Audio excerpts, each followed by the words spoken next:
You're worthless. You can't be relied on, my son-in-law Marcus shouted after I accidentally dropped the birthday cake. All the party guests stared at me. I took a deep breath, smiled calmly and replied, "Then why do you rely on me when you need money?" What happened next made me dial 911. Before we continue, first let me thank you for watching Granny's Voice. Please subscribe and tell us where you're watching from in the comments. We might give you a shout out in our next video. Today's special shout out goes to Pat Allen from North Carolina. Thank you for being part of our family. Now, let me tell you everything. The pink frosting splattered across the kitchen floor like spilled paint.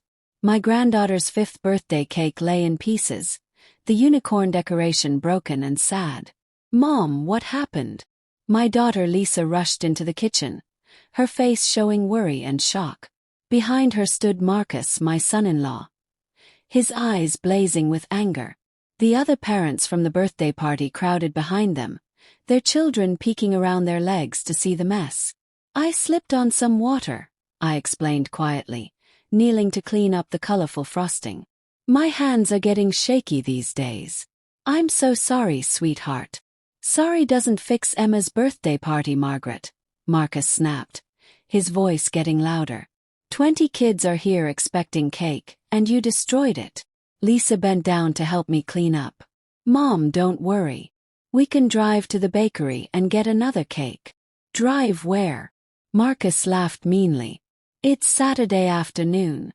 Everything good is sold out by now, you foolish old woman." One of the other mothers gasped. Another father stepped forward, frowning. "Hey now, that's not how we talk to family." But Marcus wasn't finished. He pointed at the ruined cake like it was the worst thing ever. "This is exactly what I expected from her.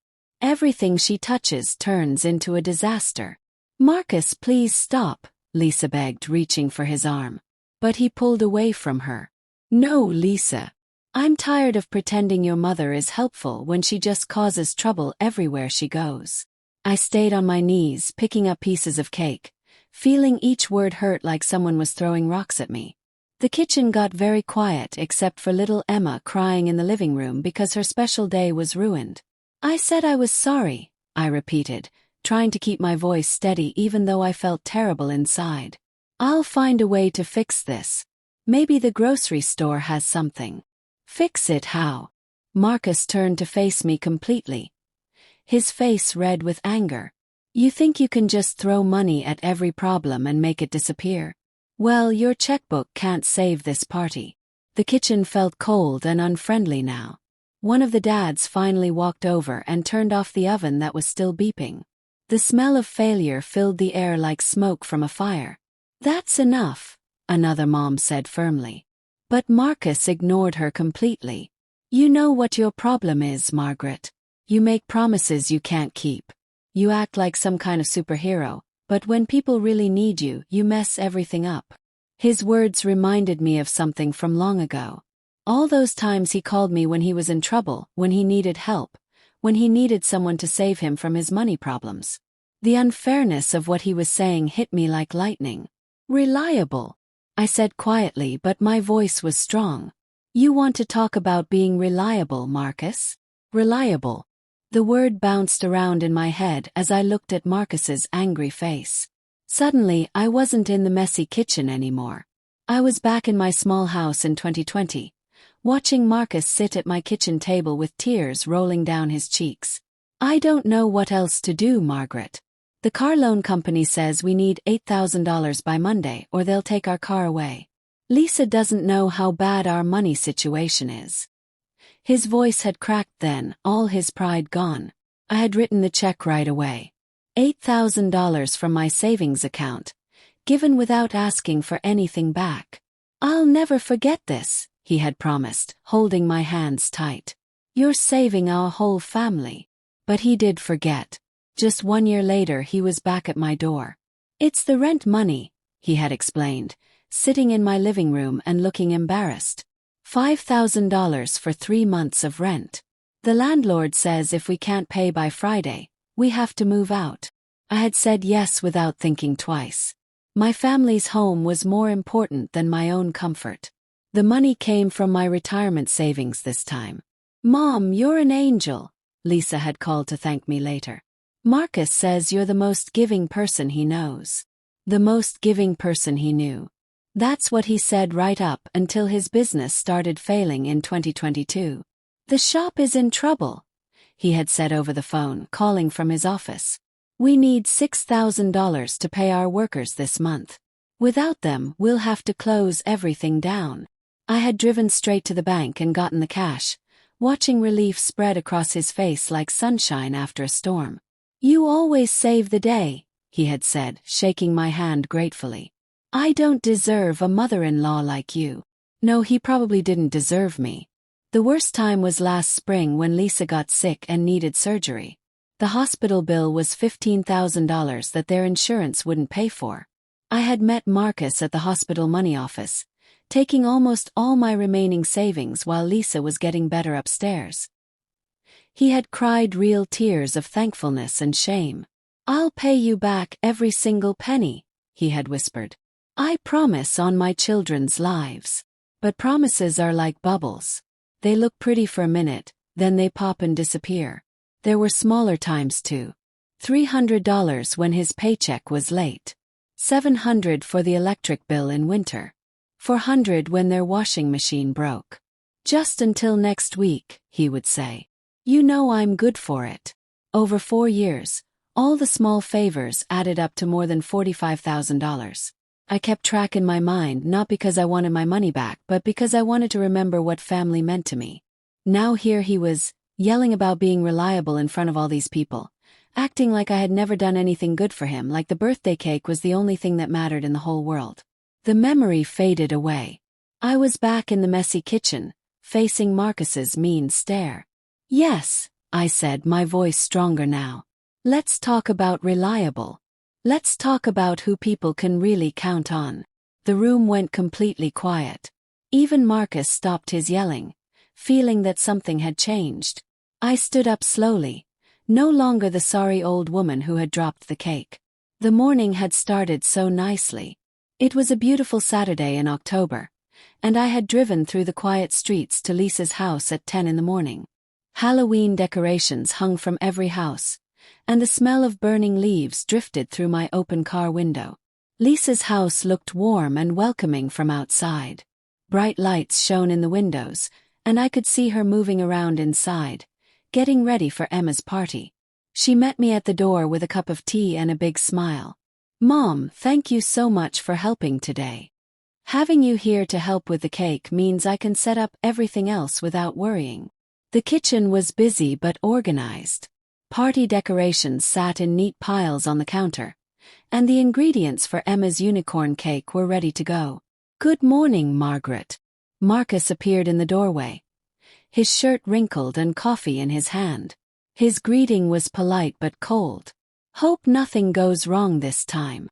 I ignored his mean comment. "Everything will be perfect. What time do the kids arrive?" 2 o'clock, Lisa answered, pulling party hats from a box. "That gives us plenty of time. The cake needs to be finished by 1:30 so we can put the candles on it." She walked me through everything step by step. Mix the cake batter, pour it into the unicorn-shaped pan, bake for 45 minutes, then let it cool before decorating. I listened carefully, nodding at each step. "Set your phone timer for exactly 30 minutes after you put it in," she said. "Mom, this is really important. Emma has been dreaming about this cake for weeks." I pulled out my phone and set the timer. The battery showed 45%. "Unicorn cake timer," I typed into my phone. Marcus stayed in the kitchen doorway, checking his own phone. "I have some work calls to make, then I need to pick up the party favors. You'll be okay here alone, right?"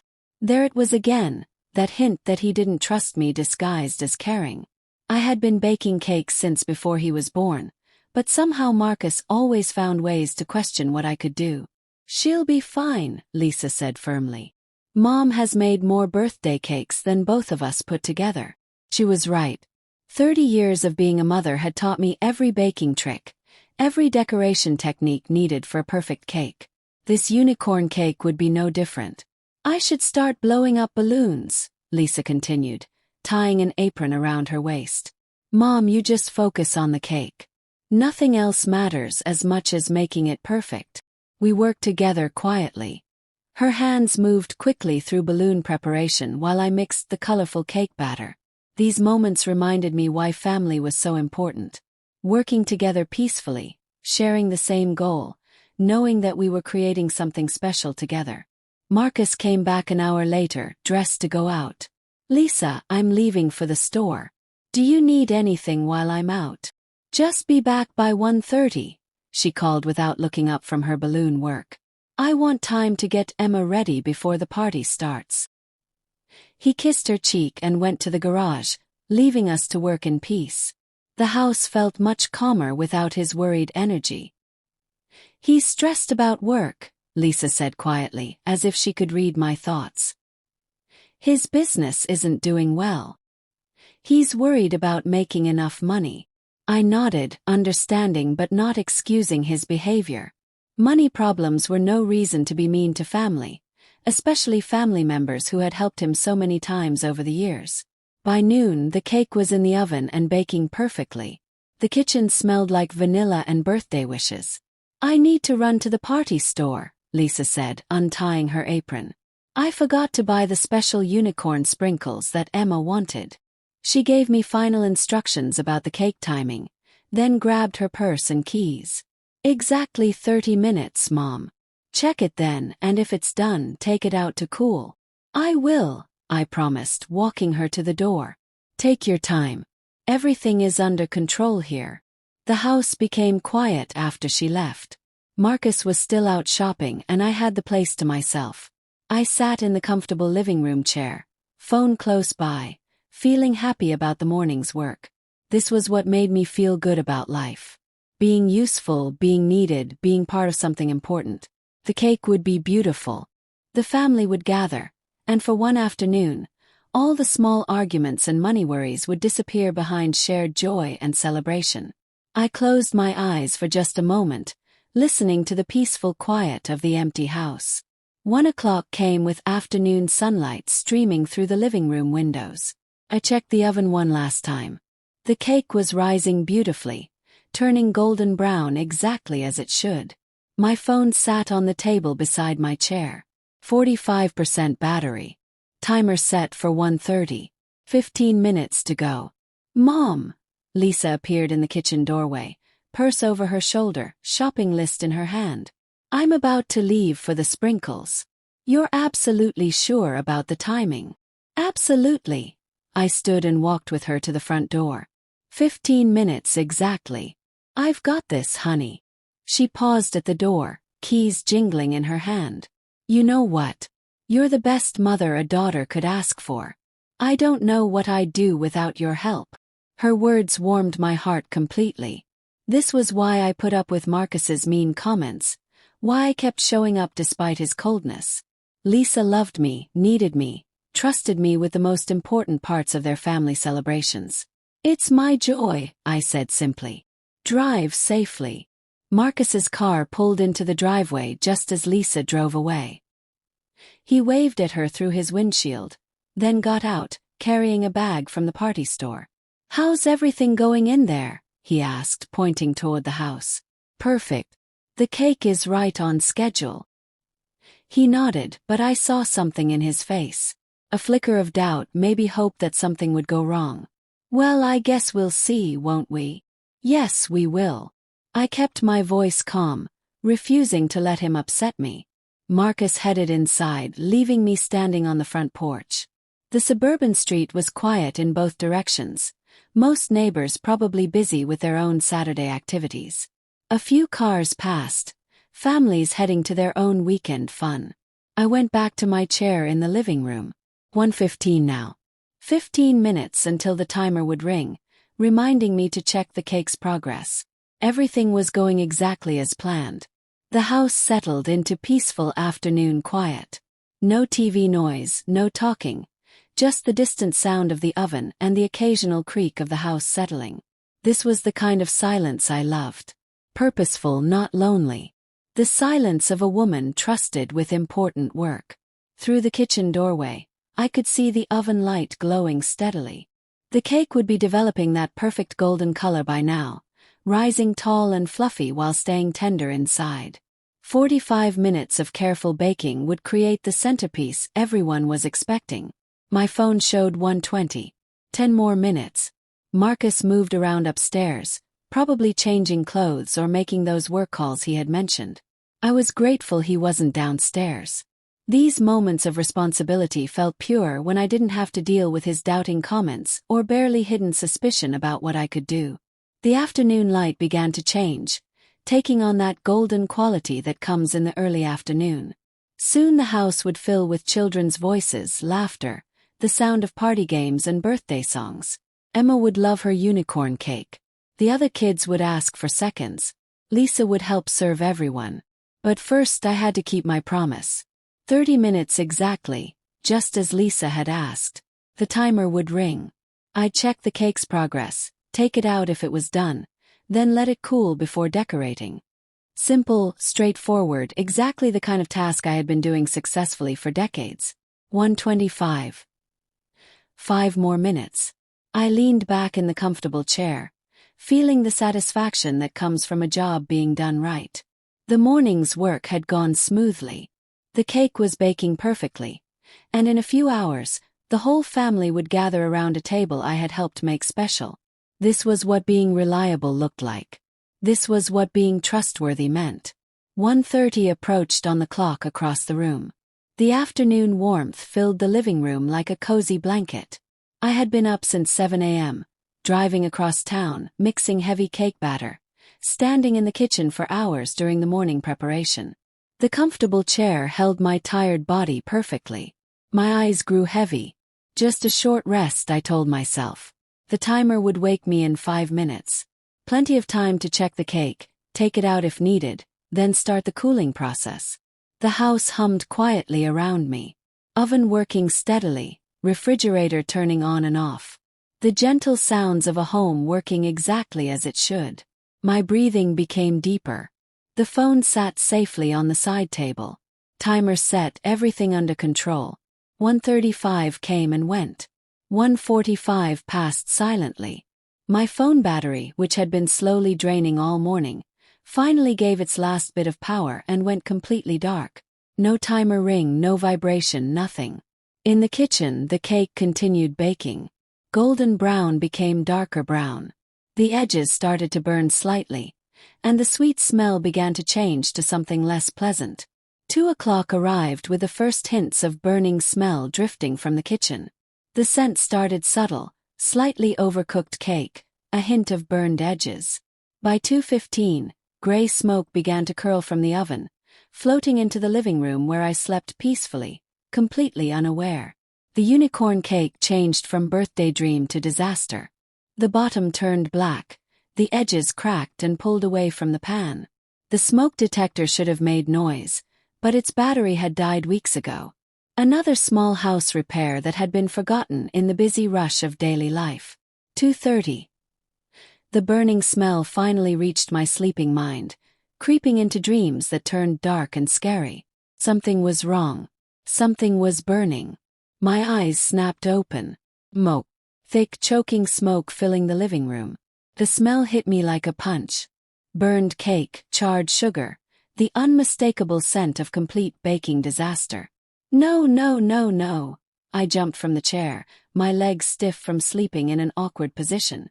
My phone lay dead on the side table, its screen as black as the smoke swirling through the house. The horrible truth hit me like lightning. How long had I been asleep? The kitchen looked like a battlefield. Smoke poured from the oven, thick enough to make my eyes water and my throat burn. I grabbed oven mitts and pulled open the oven door. Heat blasted my face. More smoke billowed out in choking clouds.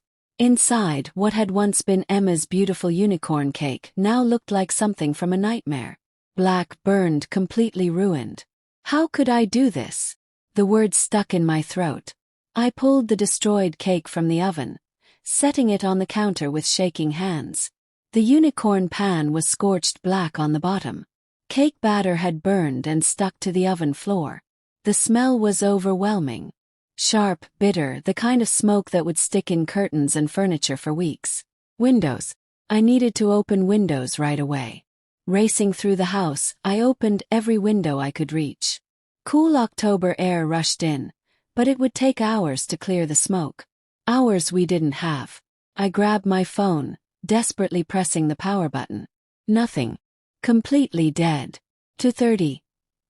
Lisa would be back soon. The party guests would arrive at 2 o'clock. In 30 minutes, the house would fill with excited children expecting a magical birthday celebration. And instead they'd find smoke, destruction, and the burned remains of Emma's dream cake. The cake was beyond saving. No amount of frosting or decorations could hide this level of burning. We needed a replacement immediately. Maybe the bakery would still have unicorn cakes available. Maybe I could drive fast enough to find something, anything to save the party. It was Saturday afternoon, but surely somewhere. Car doors slammed in the driveway. My heart sank. They were back early. Through the front window, I watched Lisa step out of her car, sprinkles bag in hand, her face bright with excitement about the party. Behind her, Marcus got out of his car, followed by 3 other parents and their children, all arriving together 15 minutes early. Their happy voices carried across the lawn until they reached the front porch, then stopped. "Do you smell that?" Lisa's voice came through the door. "Something's burning." I stood frozen in the smoky kitchen, oven mitts still on my hands, the destroyed cake cooling on the counter like evidence of a terrible crime. There was nowhere to hide, no way to make this look better than it was. The front door opened. "Mom," Lisa called out, worry replacing her earlier joy. "What's that smell?"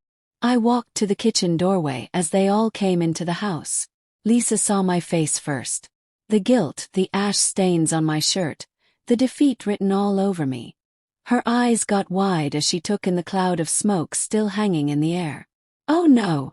The sprinkles bag fell from her fingers, scattering rainbow colors across the floor. "Mom, what happened?" One of the other mothers appeared behind her, her face showing worry. Another dad pulled his child back a step, both of them staring at the disaster with shocked expressions. Marcus pushed past them all, heading straight for the kitchen. "I fell asleep," I said simply. "My phone died. I'm so sorry." Marcus reached the kitchen first, his face turning pale as he saw the blackened cake. "Jesus Christ, Margaret. Look at this mess." Language. One of the mothers scolded automatically, but her heart wasn't in it. Lisa rushed to the oven, staring at the charred remains of what should have been her daughter's perfect birthday cake. "How long were you asleep? How long was it baking?" "I don't know. An hour, maybe more." The words felt like admitting to a terrible crime. "The battery died. The timer never rang." "An hour." Marcus's voice got higher and more angry. "You overcooked Emma's birthday cake by an hour?" One of the dads stepped forward, practical as always. "Let's open more windows. Get this smoke cleared out." He headed for the dining room windows, another parent following to help. One of the mothers moved to my side, her kind hand touching my arm gently. "Accidents happen, Margaret. Don't be too hard on yourself." But Lisa looked heartbroken, staring at the ruined cake as if it represented something much bigger than just dessert. "The children will be here any minute. What are we going to do?" "I'll drive to the bakery right now," I offered desperately. "Maybe they have something ready-made." "On Saturday afternoon." Marcus laughed meanly. "Everything good has been sold since this morning. There's nothing decent available until Monday." The reality settled over us like the lingering smoke. No cake meant no proper birthday celebration. No proper celebration meant a ruined party for 20 excited children who had been looking forward to this day for weeks. "We could buy ice cream," one of the mothers suggested weakly from the dining room. "Ice cream." Marcus repeated the word like it was poison. "For Emma's 5th birthday party with all her friends coming. Ice cream instead of the unicorn cake she's been dreaming about for months." Lisa sank into a kitchen chair, putting her head in her hands. "I should have stayed home. I should have watched you more carefully before leaving." No, I moved toward her, desperate to take all the blame. This is completely my fault. I promised to watch the cake and I failed. The phone dying is no excuse. I should have set a backup timer. Should have stayed awake. One of the mothers opened more windows while a dad returned from the dining room. Smoke's clearing a little, he reported. House will air out eventually. Eventually doesn't help us right now, Marcus muttered, staring at the blackened cake with disgust. The kitchen became quiet except for the sound of fresh air flowing through open windows. Everyone seemed to be thinking about how big this disaster was. Not just the ruined cake, but the ruined party, the disappointed children, the broken promise. Lisa looked up at me, her eyes bright with tears that hadn't fallen yet. Mom, I know you didn't mean for this to happen. But it did happen, Marcus said quietly. His voice carried a dangerous edge. Controlled anger barely held back, just like I knew it would be. Marcus's face changed completely before my eyes. The polite disappointment melted away, replaced by something darker, more mean. His jaw got tight. His hands curled into fists at his sides. You worthless old woman, the words exploded from him like gunfire. You can't do anything right. One of the mothers stepped backward, her hand flying to her chest. A father grabbed his child's arm protectively. Even Lisa froze, shocked by the poison in her husband's voice. Marcus, please, she started to say. No. He spun around to face her, then back to me. I'm sick of this, Lisa. I'm sick of pretending your mother is some kind of gift when she's nothing but trouble. The kitchen fell silent except for the sound of windows still open, letting in cool October air that couldn't clear the poisonous feeling building between us. Useless, he stepped closer to me, his voice dropping to a threatening growl. Pathetic. Can't be trusted with the simplest job. I stood perfectly still, watching this man show his true self completely. Years of careful politeness, of barely hidden resentment, finally exploding in front of witnesses. Part of me felt almost relieved. The pretending was finally over. That's enough, one of the mothers said firmly, her voice carrying the authority of someone used to handling difficult situations. Marcus, you're going too far. But Marcus was beyond hearing reason. He grabbed the ruined cake from where I had set it on the counter, his face twisting with disgust and rage. This is what we get. He lifted the blackened cake over his head. This is what happens when we trust her with anything important. Don't you dare, I started to say, but it was too late. He threw the cake directly at me. I ducked sideways, the charred cake sailing past my shoulder to explode against the kitchen wall behind me. Burnt cake pieces scattered across the floor. Frosting splattered the cabinets. The impact left a dark stain on the white paint. Marcus! Lisa screamed. What is wrong with you? One of the dads stepped forward, his face dark with disapproval. That's enough, man.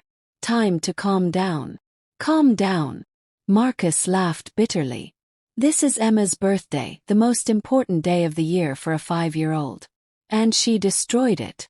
He pointed at me like I was some kind of criminal. Like she destroys everything she touches. One of the mothers covered her mouth with both hands, staring at the cake mess on the wall. Another parent moved protectively toward me, her face showing concern and disgust at Marcus's behavior. I can drive right now, I said quietly, trying to keep what dignity I could while cake frosting dripped down the wall. Maybe find another cake somewhere. With what money? Marcus's voice got even louder. Everything's closed. There's nowhere to go. 20 kids are coming here expecting a party, and you've ruined it completely. He came toward me, backing me toward the kitchen doorway. His face was purple now, veins standing out on his forehead. Spit flew as he shouted. I'm done pretending to be grateful. Done acting like you're helpful when all you do is cause problems. You can't be relied on for anything. There it was, the accusation that hurt the most. The one that showed everything I had suspected about his true feelings. All those years of financial help. All those times he had called me reliable, dependable, his lifesaver. All of it lies. Get out! He was screaming now, loud enough for the whole neighborhood to hear. This is my house, my family. I don't want your pathetic help anymore. The living room was behind me. More space but also more formal. The heart of their home, where family pictures sat on shelves, where Christmas mornings happened, where grandchildren played. Now it would become a place of fighting. Marcus, stop this, Lisa begged, grabbing his arm. He shook her off roughly. If you don't leave right now, he snarled, stepping so close I could smell coffee on his breath, I'll make you leave. I backed into the living room, Marcus following like a predator hunting wounded prey. The other parents followed reluctantly, Lisa wringing her hands, one mother clutching another's arm, a dad positioning himself strategically between us. This is my house, Marcus shouted, gesturing wildly at the family photos on the shelves. My family. I don't want to see your pathetic face in here anymore. The living room felt different now, ruined. This space where children had opened Christmas presents, where birthday parties had been celebrated, where family had gathered for countless happy times, now witnessed something ugly and permanent. Whoa there, Marcus. One of the dads stepped directly between us, hands raised peacefully but firmly. This is Lisa's mother we're talking about. Your children's grandmother. Grandmother. Marcus laughed bitterly. What kind of grandmother ruins her own granddaughter's birthday party? What kind of person falls asleep when people are counting on her? One of the mothers found her voice, sharp with moral disapproval. Marcus Thompson, you're acting like a child having a tantrum. This is not who your wife married. Oh, you want to know who she married? Marcus's eyes glittered dangerously. She married someone who's tired of cleaning up after this old woman's mistakes. Last Christmas, she forgot to bring the dessert. Easter, the flowers she was supposed to arrange never showed up. My birthday dinner, she was 2 hours late. Stop it, Lisa whispered, tears starting to fall. Just stop. But Marcus was building momentum, years of complaints pouring out like infected wounds finally bursting. He pointed at me accusingly, his finger jabbing dangerously close to my face. Every single time we trust her with anything important, disaster. And I'm supposed to be grateful. I'm supposed to pretend she's helping when she's just making everything worse. I stayed silent, watching him expose himself completely. Every word revealed more about his character than mine. The other parents were seeing it too. The dad's face growing darker, the mothers shaking their heads sadly. One parent looking genuinely frightened. Someone needs to teach her there are consequences for her actions. Marcus stepped closer, invading my personal space. Maybe I should show you what useless really means, old woman. That's enough. One of the dads moved between us completely, his broad shoulders blocking Marcus's approach. You're talking about getting physical with a 64-year-old woman in front of parents and children on a Saturday afternoon. Marcus's face twisted with frustrated rage. Move aside, Jim. This doesn't concern you. It concerns all of us now, one of the mothers said coldly. Because you've made it concern us. This is family business, and family doesn't treat family like this. Family. Marcus's voice cracked. What has she ever done for this family except cause problems? She's a burden, a liability. We'd be better off without her. Marcus. Lisa's voice cut through his rant like a whip. Enough. You're talking about my mother. He whirled to face her, eyes wild with rage and frustration. Your mother who just ruined Emma's birthday. Your mother who can't be trusted with the simplest job. When are you going to see her for what she really is? The room fell silent except for Lisa's quiet crying. This wasn't just about a burned cake anymore. This was about respect, family bonds, basic values being shattered in front of everyone. What she really is. I said quietly, my voice cutting through the tension. Everyone turned to look at me. I straightened to my full height, meeting Marcus's furious gaze directly. You want to talk about what someone really is, Marcus? My voice carried a new edge, strength that had been built through years of suppressed frustration. Let's talk about reliability. Let's talk about who can really be counted on. The room went completely quiet. Even Marcus stopped his ranting, sensing the shift in the air. I stepped forward, no longer the apologetic old woman who had burned the cake. Years of patience had reached their end. You say I'm unreliable. My voice carried new authority. That nobody can count on me. Then explain something to me, Marcus. One of the dads stepped aside slightly, recognizing that this confrontation had moved beyond physical threat into something deeper. The mothers and other parent leaned forward, sensing crucial information about to be revealed. If I'm so unreliable, I continued, meeting his eyes directly, why did you count on me so many times? Marcus's face flickered with the first hint of uncertainty. What are you talking about? March 2020. My voice grew stronger. $8,000 for your car loan. You came to my house desperate. The bank had refused you. You were crying, Marcus. Actual tears. Lisa's head snapped up, her eyes widening. She had known about some help, but not the details. You swore you'd pay me back as soon as your business picked up. You said I was saving your family's transportation.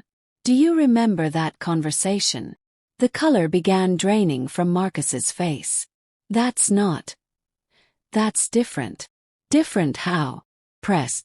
June 2021. $5,000 for 3 months of rent. You called me from your office, panicking because the landlord was threatening eviction. I used money from my retirement account, Marcus. My retirement? One of the mothers gasped softly. The other parents' eyes narrowed as they began understanding the full picture. You promised to pay me back with interest, I continued relentlessly. Said I was the most generous person you knew. Were you lying then, or are you lying now? Stop, Marcus whispered, but I was far from finished. August 2022. $6,000 when your business was failing. I drove straight to the bank and got cash while you waited. You said I always came through. You said you didn't deserve a mother-in-law like me. Lisa stood frozen, pieces clicking together in her mind. The other parents exchanged meaningful glances, the financial pattern becoming clear. Last spring, I said, my voice growing quieter but more powerful. $15,000 for medical bills your insurance wouldn't cover. I met you at the hospital billing office while Lisa was recovering upstairs. You cried again, Marcus. Swore on your children's lives you'd pay me back. The room was utterly silent now. Everyone staring at Marcus, whose aggressive posture had collapsed into something smaller, cornered. Should I continue? Yes. The $300 for groceries when your paycheck was late. The $700 for utility bills. The $400 when the refrigerator broke down. All those small favors that you promised were just until payday. One of the mother's face showed complete understanding now. Another dad shook his head slowly, disapproval written across his features. $42,000, Marcus. The number hung in the air like an accusation. Over 4 years. Every time you needed help, every time you were desperate, who did you call? Who was reliable then? Marcus opened his mouth, but no words came out. How much have you paid back? Yes. Not 1 penny. How many times have you said thank you? I'm still waiting. I stepped closer to him now, the power completely reversed. So tell me again about reliability, Marcus. Tell me again who can't be counted on. Because from where I'm standing, it looks like you've been counting on this worthless old woman to save you over and over again.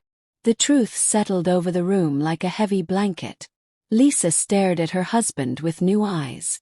The other parents looked at Marcus with open judgment. And now, I said softly, now you want to throw me out of your house. The house I helped you keep. The silence stretched for long moments. Marcus's face cycled through emotions.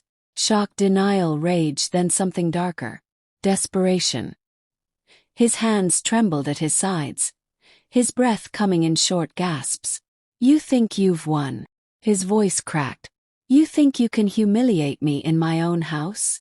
Marcus, please. Lisa reached toward him, but he jerked away violently. No. I'll show you who's worthless. He lunged at me with surprising speed. I stepped back quickly, hands rising defensively, but his momentum carried him forward. His fist swung toward my face, missing by inches as I ducked sideways. "Stop!" Lisa screamed. One of the mothers gasped, pressing back against the wall. Another parent grabbed a dad's arm as he stepped forward, ready to intervene.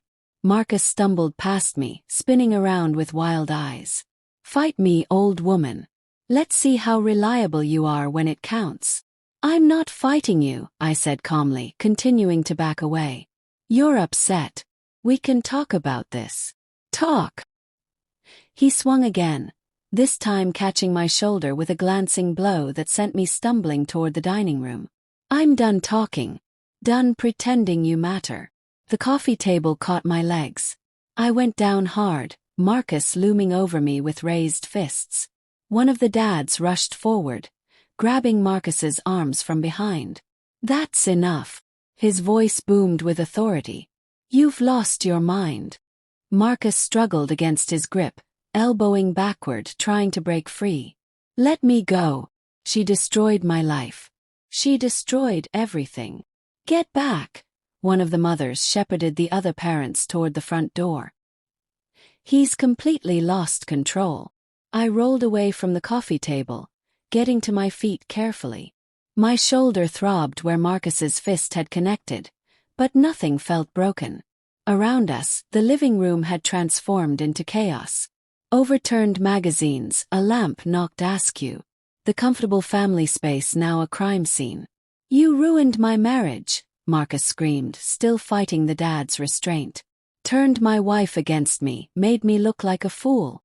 "You did that yourself," I said quietly, backing toward the kitchen. He broke free with a surge of desperate strength, charging after me again. "I'll kill you. Do you hear me? I'll kill you for this." The kitchen loomed behind me, knife block on the counter. Dangerous territory. Marcus's eyes fixed on the same target. His face twisted with murderous rage. "Marcus, there are children in this neighborhood," Lisa pleaded, tears streaming down her face. "What's wrong with you?" The dad grabbed him again, this time getting a better hold. "Friend or not, I won't let you hurt an innocent woman." I reached the counter, my hand finding my phone where I had left it hours ago. The screen showed just enough battery for what I needed to do. This had gone beyond family dispute into genuine violence. "She's not innocent," Marcus writhed against the dad's grip. "She's a manipulator, a user. She planned this whole thing. Planned burning the cake." One of the mothers called from the doorway. "Planned you losing your temper. Listen to yourself." My fingers found 911 on the keypad. 3 simple numbers that would bring official help, formal consequences. An end to this nightmare. "What are you doing?" Marcus's eyes fixed on my phone with panic. "Put that down." 911, what's your emergency? The operator's voice came through clearly. "I need police at 847 Oak Street," I said calmly, despite the chaos around me. "Domestic violence. My son-in-law is attacking me. There are witnesses." "No." Marcus's scream echoed through the house. 5 minutes felt like hours. The dad kept Marcus pinned against the kitchen counter while I stayed on the line with dispatch. Lisa paced the living room, wringing her hands. The other parents huddled near the front window, watching for squad cars. "I can see them coming," one of the mothers announced. Red and blue lights flashed across the house, painting the birthday decorations in official colors. Car doors slammed. Heavy footsteps approached the front door. "Police department, open up." One of the parents unlocked the door quickly. 2 officers stepped inside. A tall woman with brown hair and a younger man built like an athlete. Their eyes swept the scene professionally. Overturned furniture, frightened family members, obvious signs of struggle. "I'm Officer Johnson," the woman said. "Who called 911? I raised my hand. "Margaret Stevens. That's my son-in-law there. He physically attacked me after a family argument." "Is anyone injured?" Officer Johnson approached me, noting my torn shirt and the red mark on my shoulder. Minor bruising, nothing requiring medical attention. The male officer moved toward the dad and Marcus. "Sir, I need you to step away from him." The dad released his grip reluctantly. "Officer, this man attacked his elderly mother-in-law. I had to restrain him to prevent serious injury." Marcus straightened his clothing, trying to regain composure. "This is all a misunderstanding. Family disagreement that got out of hand. Attempted assault isn't a misunderstanding," Johnson said firmly. He turned to me. "Tell me exactly what happened." I spoke calmly, methodically. "We had a disagreement about a ruined birthday cake.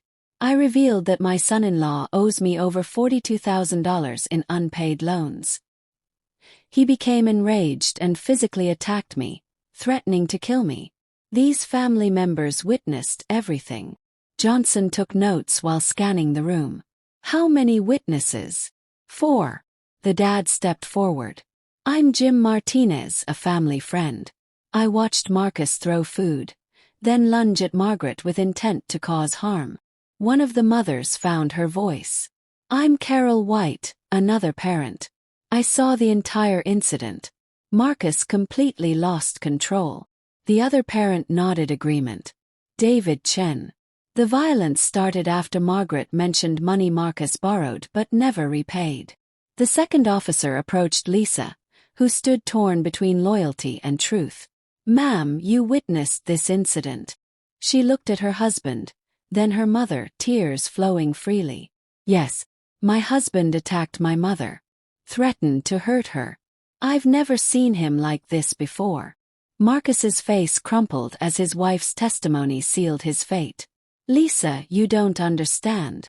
"I understand perfectly," she said quietly. "My mother has been supporting our family for years, and you repaid her kindness with violence." Officer Johnson addressed the room. "I need to speak with each witness separately. But first," she turned to Marcus. "Sir, based on multiple witness statements, I'm placing you under citation for domestic assault." "This is ridiculous," Marcus protested. "She provoked me, humiliated me in front of everyone. Emotional provocation doesn't justify physical violence," Johnson replied firmly. She produced a citation book. "You have the right to contest this in court, but the evidence and witness testimony are clear."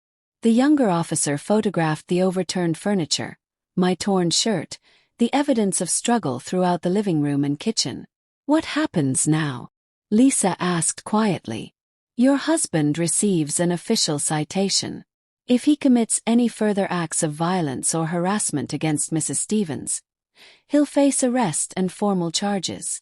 This incident is now part of the official record." I watched Marcus's face as the reality settled in. Official consequences, legal documentation. No longer just family business but criminal behavior on his permanent record. Johnson handed me a card. "Mrs. Stevens, you have the right to pursue a restraining order if you feel unsafe. Given the age difference and violent threats, the court would likely approve protective measures."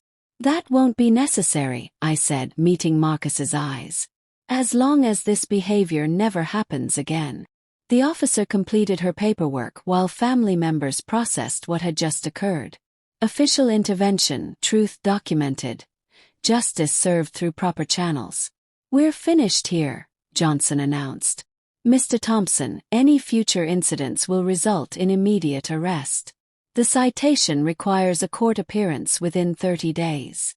As the officers prepared to leave, Marcus stood isolated in his own kitchen, facing the consequences of 4 years of ingratitude, culminating in violence. The police cars pulled away, leaving the family in stunned silence. Marcus stood alone by the kitchen counter, the citation clutched in his trembling hand. The official document represented more than legal consequences. It marked the complete collapse of his victim story. "Mom," Lisa approached me carefully, her voice thick with emotion. "I had no idea how much you've sacrificed for us. $42,000, and I never even knew." One of the mothers placed her weathered hand on my arm. Margaret, you handled this entire situation with such grace. A lesser person would have pressed full charges. Jim nodded approvingly. You're a better person than I would have been in your position, showing mercy after what he put you through. Carol wiped tears from her eyes. The way you stayed calm during that attack, that shows real character. I looked around the room at the overturned furniture, the remnants of our ruined party, the family members who now understood the complete truth. Despite everything, we were still together. What matters is keeping our family intact, I said simply. Marcus made mistakes, but destroying him won't solve anything.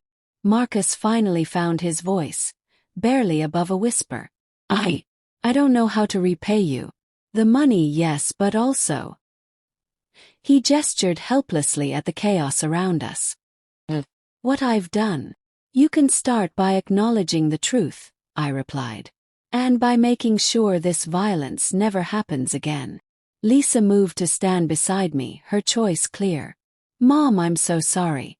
I should have seen what was happening. Should have recognized how much you were giving.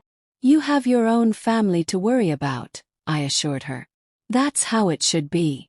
Jim surveyed the disheveled living room. Well, we still have a birthday party to figure out. Can't let one man's tantrum ruin Emma's whole day. Carol smiled for the first time in hours. I know a bakery that does emergency deliveries. Expensive, but worth it under the circumstances.